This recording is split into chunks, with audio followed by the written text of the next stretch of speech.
बोलतात बरं का मोरे साहेब, नंतर आपणच त्यांना शिकवतोच खोटं बोलायचं, पण सगळी खरी लहान लेकरं खरंच बोलतात.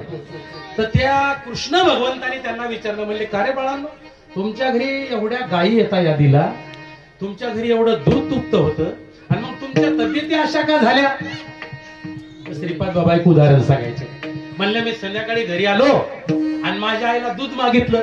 मग ते पूर्वीच्या काळातलं शेत, आपल्या घरातलं एक असं छोट खड्डा खाल्लेला, त्याच्यामध्ये खाली गौऱ्या आणि त्याच्यावर एक मडकं ठेवलं, त्याच्यात दूध होतं म्हणे.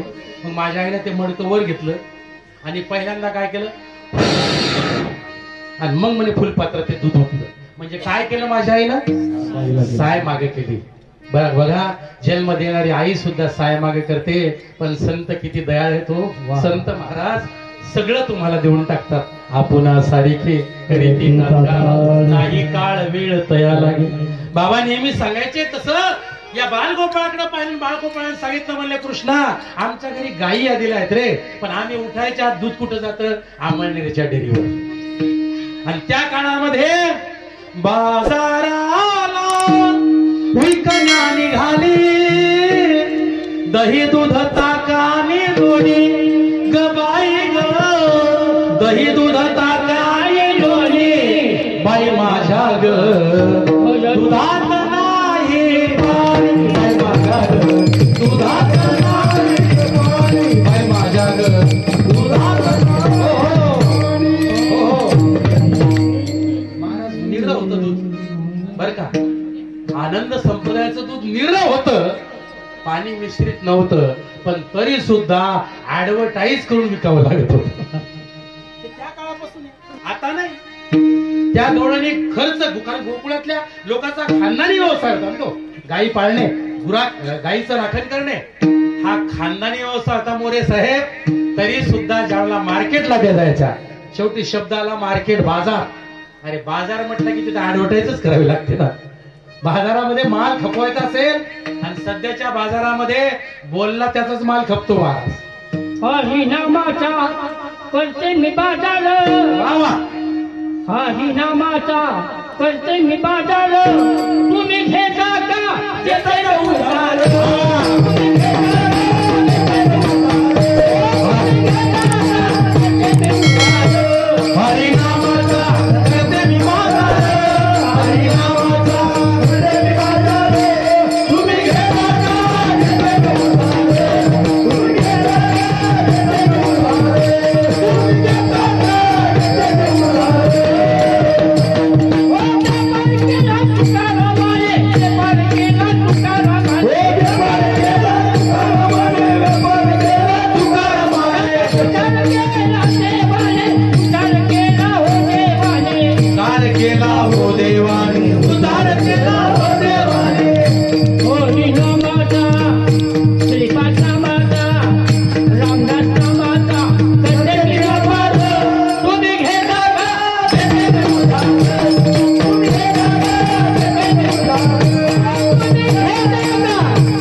हरिनामाचा करते मी व्यापार, तुम्ही घेता का देते मी उधार. आणि आमच्या ऋषीमुनींनी उधारच दुकान मांडले महाराज. एका जनार्दनी मांडले दुकान आणि देतो मोलावीन सर्व वस्तू. म्हणजे उधारीचाच मामला आहे सगळा. ही गवळण ऍडव्हर्टाईज करते आपल्या दुधाची. बाजाराला विकण्या निघाली, दही दूध ताक आणि लोणी बाई माझ्या ग, दुधात नाही पाणी. माझ्या दुधाचा रंग ही न्यारा, ज्याने घेतले हो त्याला विचारा. तुमच्या मनाला तुमच्या जीवाला दुखवायची नाही, माझ्या दुधाला डिग्री लावायची नाही. अरे आनंद संप्रदायाच्या दुधाला डिग्री लावायची ताकदच कुणामध्ये आहे महाराज. आणि लावू नाही महाराज, कुणी लावू नाही. आपलं चाललंय, जे पटत नसेल ते घेऊ नये, पण उगाच डिग्री लावत बसू नये. ज्यांनी ज्यांनी आतापर्यंत डिग्र्या लावल्या, महात्मा 1920 ते 1998, तयाचे पिसाट शब्द आहे का नाही, मुखे मन सुखे मनो येती वेद. अहो त्या शब्दाचा ज्यांनी ज्यांनी स्वीकार केला ते भाग्यवान ठरले. आणि जे मांडवाच्या बाहेर राहिले ते मात्र कपाळ करंटे ठरले. हो, कपाळ करंटे ठरले. श्रीपाद बाबाची कीर्तन लोकांनी बंद केली. का तर ह्यो बोवा म्हणले बायाच्या अंगात अंग घुमवतो आहे. अरे भानामती, अरे बाबा ही भानामती नाही, ही देवादिकांना लागलेली भानामती आहे. हे काय साधं आहे का महाराज? आणि मग देवानी सांगितलं गडे हो, तुमच्या तब्येती बनवायच्या आहेत. मला पहिलं जर काय करायचं असेल तर मला तुमच्या तब्येती बनवायच्या आहेत. आणि तब्येती बनवण्याकरिता मी जे पदार्थ सांगतो ते तुम्हाला खावे लागतील. देवाने सांगितलेले तब्येती बनवण्याचे पहिले द्वापार युगातले पदार्थ, त्यांना बियर नाही सांगितले. लोक सध्या बियर पितात तब्येत बनवायला, मोरे साहेब बर का, मांसाहार करतात. त्यांना पहिलं सांगितलं तुमच्या तब्येती बनवायच्या असतील तर दुग्धजन्य पदार्थाचं सेवन करा. दही, दूध, तूप, लोणी, खवा हे सगळे पदार्थ आपल्या घरी बनतात, याच्यावर पहिला हक्क आपला आहे. आणि म्हणून उद्या हे पदार्थ आपणच आपल्याला खायचे. तेवढ्यात बोबड्या उठला, म्हणला देवा तू सांगतोय पण माझी आई मला देणारच नाही. मग म्हणले चोरी करायची खायचं. म्हणले चोरी करायचं पाठीवर वळीपर्यंत मारेल. मग म्हणजे चल पहिल्या तुझ्या घरी आपण सगळेजण जाऊ. देवाने पहिली संघटना केली आणि बोबड्याच्या आईच्या घरी जायचं ठरलं. मग आता जाताना शस्त्र काय तर म्हणले वस्त्रगाळ केलेली माती घ्या, सराट्याचे काटे घ्या, छोट्या छोट्या काठ्या घ्या आणि लहान लहान खडे घ्या. तेवढ्यात बोबड्या उठला, म्हणला देवा अरे दूध तूप लोणी खायला जायचं आणि सलाट्याचे काटे कशाला? सगळं खायला जायचं काटे कशाला? म्हणले सगळं सांगतो. हे बघा ह्या गवळणी म्हणले दूध तूप लोणी जे आहे ते असं शिंक टांगलेलं असतं आणि त्या शिंक्यात ते लोणी ठेवतात. आपण खडा घ्यायचा आणि मारून बघायचा. टणटण जर वाजला तर नादाला लागायचं, कारण सध्या मार्केटमध्ये टणटण खडे लयत मार. त्यांच्या नादी लागणं म्हणजे मोकार शिन करून घेणं. त्याच्यामुळं क्रोधिया विश्वासी त्याची बोध कायचा आणि व्यर्थ आपली वाचा शिनवू नये. म्हणजे टणटण जर वाजलं तर नादाला लागायचं नाही, पण भदभद जर वाजलं तर फोडून फार नवनीत खाल्ल्याशिवाय राहायचं नाही. आणि आनंद संप्रदायाच्या लोकांना ही सवय बरं का. भदभद वाजलं की महाराज त्यांना तो नाद कळतो आणि मग मात्र त्याचा सुपडा सापच करून टाकतात. ते मला सांगायचं का रे म्हणजे दुसऱ्या काठ्या कशाला? म्हणजे आपण लहान लहान म्हणजे आपण ते काय त्याला हात नाही पुरला एकमेकाच्या खांद्यावर उभं राहायचं. सध्याची दहीहंडी, पण सध्याची दहीहंडी डीजेच्या तालावर नसते बरं का. तेव्हा काय डीजे नव्हता महाराज. तेव्हा एकमेकाच्या खांद्यावर उभं राहायचं आणि देवानी मग काय करायचं ते मडकं फोडायचं. सगळ्यात वर कृष्ण असायचा आणि मग दहीहंडी फुटली की ते सगळं लोणी दही तूप असं काय हाताला लागायचं. मग सगळे काय करायचे आ करायचे आणि यारे दोहीच्या कोपरा तुम्हाला जर हवा असेल याल तरी यारे लागे अवघे माझ्या मागे मागे आज देतो पोट भरी पुरे म्हणाल तो वरी. पण हळूहळू चला कोणी कोणाशी ना बोला. आणि तुम्ही एक काम करा, आपल्याला आजच्या आज जायचंय संध्याकाळी रात्री 11 वाजता. दिवसभर कोणीही जेवू नका, माझ्यासोबत चालायचं ठरलं महाराज. आता लेकराला काय खाया देतो म्हणल्यानंतर लेकर काही करतील ना महाराज. आणि मग लगेच 11 वाजले, तिच्या घरी गेले बोबड्याच्या आईच्या. आता बोबड्याची आई 11 वाजेपर्यंत वाट पाहत होती. म्हणले आता कशाचा येतो? दरवाजा बंद केला. मग म्हणे आत कसं जायचं? म्हणले एक प्रोसेस आत जायला. पूर्वीच्या काळात सांगितलेली प्रोसेस ही म्हणले डोळे बंद करा. आता श्रीपाद बाबांनी कुठली प्रोसेस सांगितली तीच सांगितली महाराज. डोळे बंद करा म्हटल्यानंतर अवघ्या काही सेकंदात मंडळी आत गेली ना महाराज, आत गेली. आणि मग म्हणले उघडा डोळे. उघडले डोळे. उघडले तर आतमध्ये असे शिंके टांगलेले ते लोणी दही दूध तूप लोणी. मग सगळे एक एक फोडलं आणि सगळ्यांनी यथेच्छ पोटभर खाल्लं. सगळ्यांनी देवाचे आभार मानले त्यांच्या शब्दामध्ये. कृष्णा तुझ्यामुळं आज पोट भरलं गड्या, तुझी संगती झाली आमुची निश्चिंती. महाराज देवा अरे तुझ्या संगतीमध्ये आलो तर आज खऱ्या अर्थानं आमच्या पोटाची तृप्तता झाली रे. येथे नवनीताचे पुर घरी ताकाचे सर्व. घरी ताक सुद्धा मिळत नाही रे देवा, पण इथं नवनीताचा लोण्याचा पूर आणि तुझ्या कृपेने मिळाला. देवा आता रोजे असंच करू, रोजे असंच करू. पण आता बाहेर जायचं म्हणले, बाहेर जायला जी प्रोसेस आत यायला तीच बाहेर जायला. डोळे झाका. सगळ्यांनी डोळे झाकले. देवाच्या शब्दावर विश्वास ठेवला, पण त्यातही एक अविश्वासी बोबड्या होता. त्यानं काही डोळे झाकले नाही. मग तो सवण्यात अडकला. सवनं कळते का तुम्हाला? पूर्वीच्या काळामध्ये असे घर होते, त्या घरात दूर जाण्याकरिता असे खिंड असे त्याला सवनं म्हणायचे. तो अडकला त्याच्यात. कमरेपासून इथून बाहेर इकडे बाहेर आला आणि इथून पाठीमागे आत राहिला.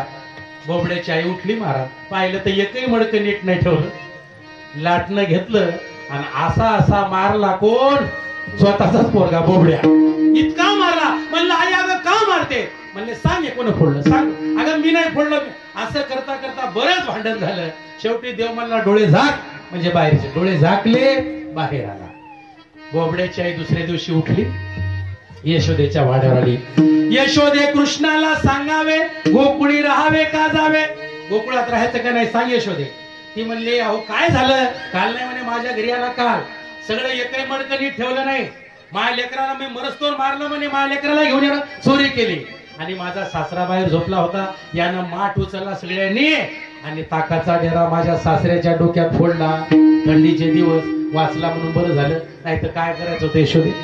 मग यशोदा मातेनं कृष्णाला पुढे केलं. कृष्णा नको करू काना आता तू फोडी, नाही नाही म्हणून दोन्ही हात जोडी, नाही नाही म्हणून दोन्ही हात जोडी, नको करू काना आता तू खोडी. कृष्णा आता याच्या पुढे खोड्या करू नको.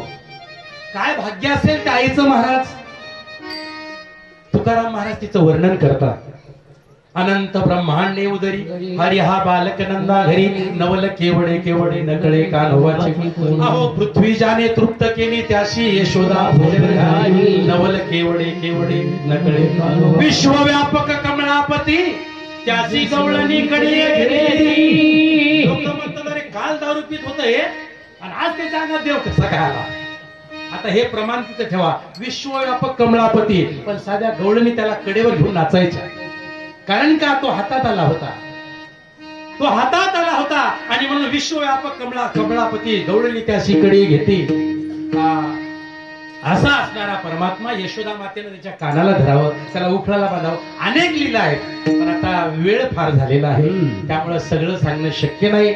शेवटी अशा खोड्या देवाच्या वाढल्यात. मग यशोदा मातेनं सांगितलं कृष्णा आता उद्या तुम्ही गायी घ्यायच्या आणि कुठं जायचं? तुम्ही गायी चराया गेला, माझा गोपाळ भोंगडी पाला.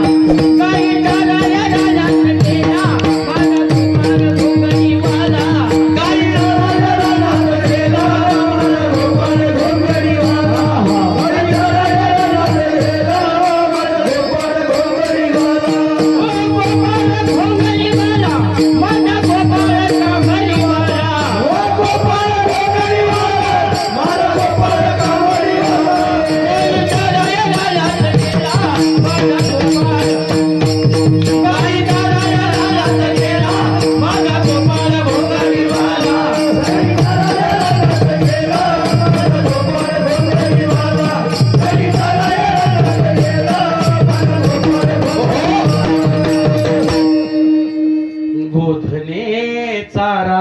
जातो शारंग पाणी. महाराज भगवान परमात्म्याने आपले बालगोपाळ घेतले आणि भगवंत दुसऱ्या दिवशी सकाळी निघाले.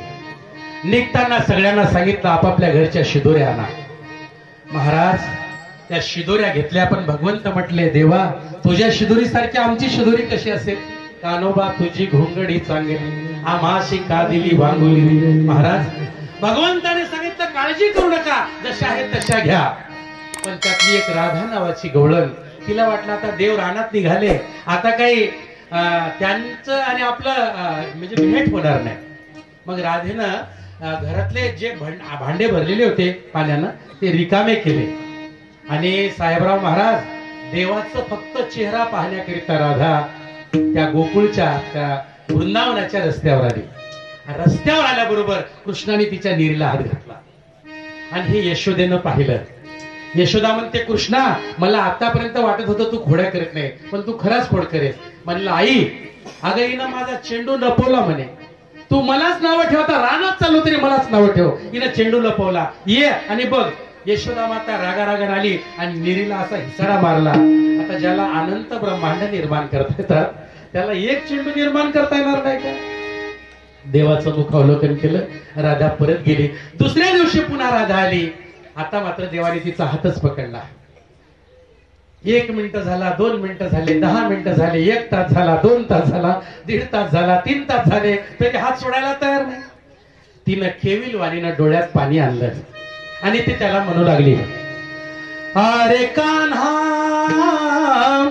कृष्ण मुरारी नको अडवू तू गिरिधारी सांज ढळली मला जाऊ दे हरी उद्या भेटूया रे यमुनेच्या तीरी उद्या भेटूया रे यमुनेच्या कृष्णा तुला वचन देते मी उद्या नक्की यमुनेच्या काठावर येईल पण आता सोड कारण दिवस मावळतीला चालला भगवंतानी तिला सोडलं सगळे गोपाळ गायी घेतल्या आणि भगवंत वृंदावनात आले आता ते वृंदावनाचं यमुनेच्या काठावरचं ते दोन्ही तीरावर अगदी हिरवगार असणार ते रान आणि त्या रानामध्ये गायी चालल्या रानाप्रती सगळ्या गायी सोडल्या मग आता टाइमपास काय हा मामा पोरा हा मामा पोरा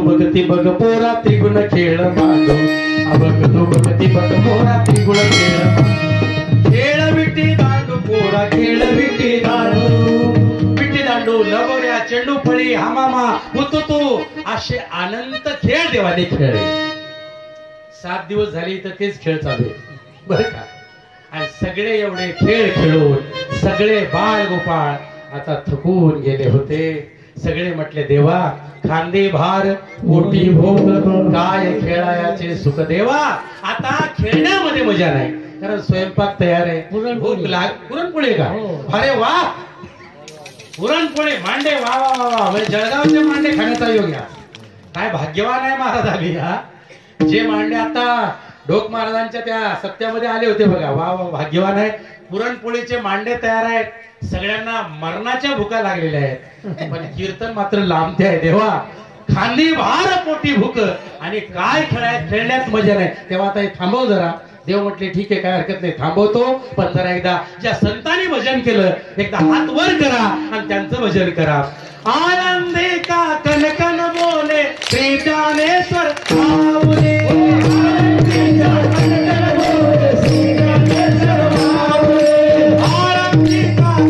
माऊली श्री ज्ञानेश्वर माऊली श्री ज्ञानेश्वर माऊली श्री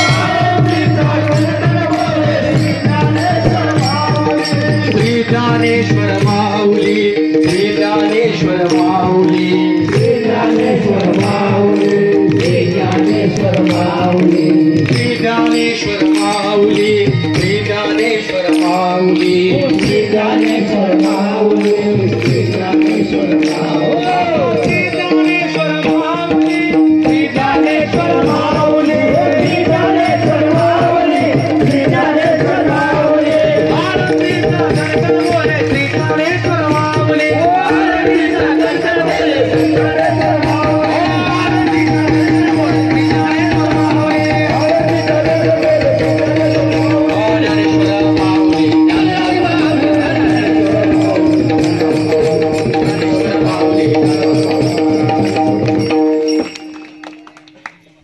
ज्ञानेश्वर माऊलीचं भजन झालं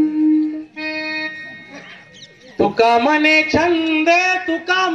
छंदे मन मोहिले गोविंदे महाराज सगळ्यांच्या मनावर अधिक राज्य करणारा तो परमात्मा सगळ्यांना समोर बसवलं कुठं बसवलं त्याचं वर्णन आलं वाळवंट बरव नीट आणि उत्तम होतं बरं का 3 अंगाने युक्त अशा वाळवंटामध्ये खडकी सोडी आल्या मोठा आणि मग तिथं भगवंतानी सगळ्यांच्या शिदोऱ्या एकत्र केल्या आणि सगळ्यांच्या शिदोऱ्या एकत्र करून त्याचं जे एकत्रीकरण केलं महाराज त्याला काला म्हणतात तो काला देवाने केला तो काला संतांनी केला आणि तोच काला मला वाटतं आज या ठिकाणी सुरू आहे मी भाग्यवान आहे श्रीपाद बाबा रामदास बाबा या महात्म्यांच्या सगुण साकार रूपामध्ये ज्यांना खऱ्या अर्थानं त्यांचं सगुण वास्तव्य लाभलं असे बापूजी महाराज साहेबराव महाराज या ठिकाणी उपस्थित आहेत मला वाटतं आम्ही सगळ्या गावागावात जातो आणि हे काले करतो, पण तुमच्यासारखे स्थितप्रज्ञ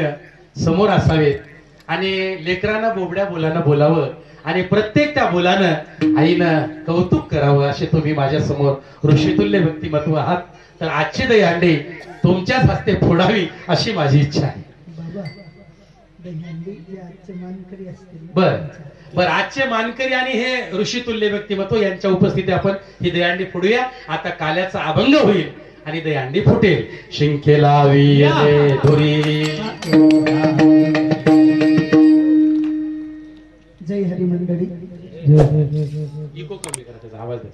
आपल्याला आळंदीतलं महान व्यक्तिमत्व असलेलं, ज्यांच्या हस्ते आळंदीचा जो सोहळा असतो त्या सोहळ्याचं संचालन केलं जातं.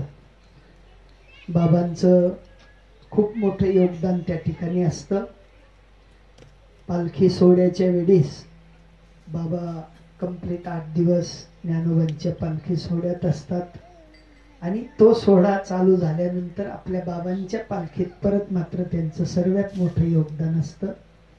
ज्यांना 1 मिनिटही फुरसत नाही, आपल्या कर्मधर्म संयोगाने ज्या कार्यात कार्यरत आहेत आणि त्यांनी इथे येऊन आपल्याला हा आनंद द्यावा, खूप महत्भाग्याची गोष्ट आहे. ज्यांच्याकडे टाइम नाही परंतु बाबांचं कार्य म्हणून त्यांनी वेळेत वेळ काढावा. हे 2 महात्मे असे आहेत MIT कॉलेजमध्ये की त्यांना त्यांचे जे MIT कॉलेजचे प्रणेते आहेत ते सुद्धा सॅल्यूट मारतात, कारण की त्यांचं आध्यात्मिक क्षेत्र त्या कॉलेजला प्रबळ देणार आहे, पाठबळ देणार आहे.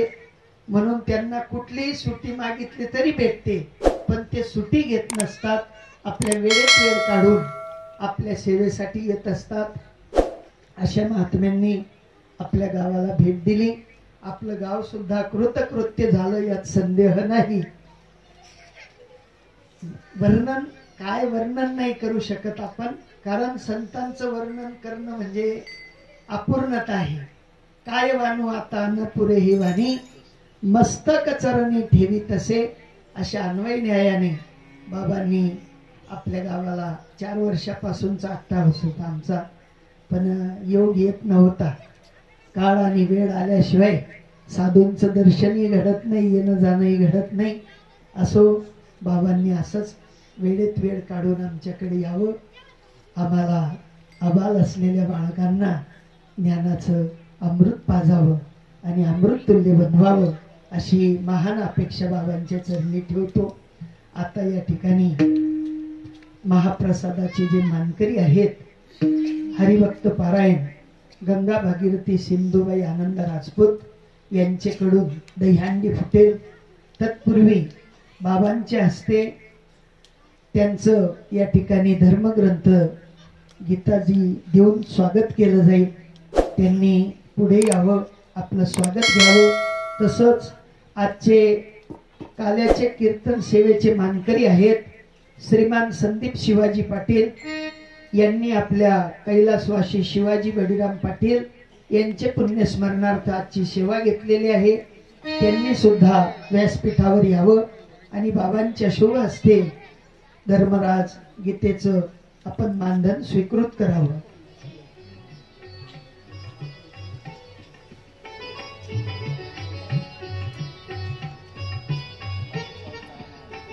स्वर्गीय आनंदा पिरन राजपूत यांचे स्मरणार्थ एक विशेष गोष्ट सांगतो. आपण जे मान देतो तो योग्य आहे, परंतु काल्याचा मान जो असतो, जे काल्याचे मानकरी असतात त्यांनाच द्यायचा असतो. कोणी राग मानू नका. आम्ही दहीहंडीची पंगत दिली म्हणून आम्हाला काला करू द्या किंवा दहीहंडी फोडू द्या असं पुढच्या वेळेस घडू नये अशी विनंती करतो. आणि या ठिकाणी आईंना मी बोलवतो आणि त्यांच्या हातून दही काला होईल अशी त्यांना विनंती करतो. या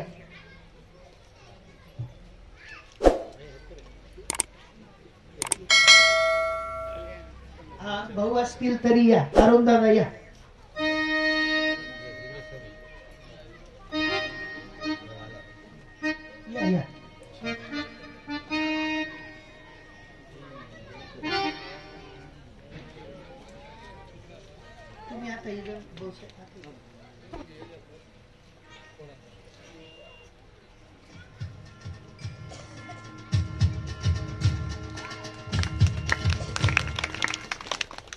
शिंके लावी दुरी लावी अले दुरी होतो तिघाचे देवरी होतो तिघाचे देवरी तिघांच्या देवरी होतो तिघांच्या देवरी तुम्ही वारे दोही कडी पसरोनी गडे तुम्ही वारे दोही कडी तुम्ही वारे दोही कडे मुख पसरोनी गडे मुख पसरोनी गडी मुख पसरोनी गडे मुख पसरोनी गडे मुख पसरोनी गडे मुख पसरोनी गडे हा वाहतीच्या धारा वाहतीच्या धारा हो वाहतीच्या धारा वाहतीच्या धारा त्यारे दोहीच्या कोपरा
झाले समाधान तुमचे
करी संत संग सर्व काळ पंढरीचा आवार करी चंद्रभागेचे स्नान पंढरीचा आवार करी अकल्पायुष्य व्हावे तया कुळा कल्पनेची बाधा न हो कवने काळी अहंकाराचा वारा न लागू राजसा नामा मने तया असावे कल्याण कल्पनेची बाधा न हो कवने काळी मागणे ते एक तुझ प्रती आहे या संतास नुरवी हेची मजदी तुका मने आता उदार तू होई या संतास नुरवी हेची मजदी ज्ञानदेव तुकाराम ज्ञानदेव तुकाराम